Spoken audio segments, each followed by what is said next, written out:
สบายดีคำคุยเครื่องเสียงในลาวเด้อมื่อนี้ก็นำเสนออีก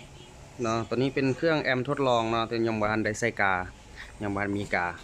ตัวนี้800วัตต์เนาะคูณ2ตัวนี้900วัตต์คูณ2เนาะลงที่8โอห์ม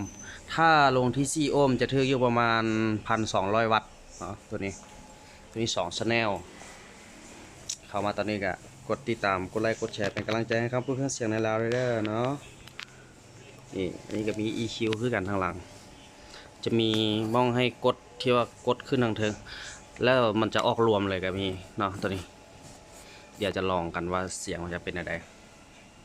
นะเดี๋ยวขอต่อเครื่องเสียงแป๊บหนึ่งเราจะเสียบปลั๊กไฟแล้วก็เปิดกันเลย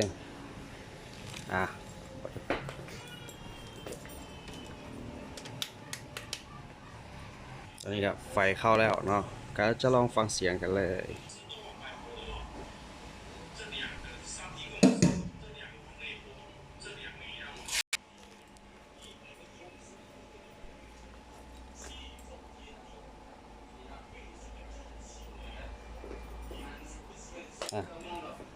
หลังจากที่เปิด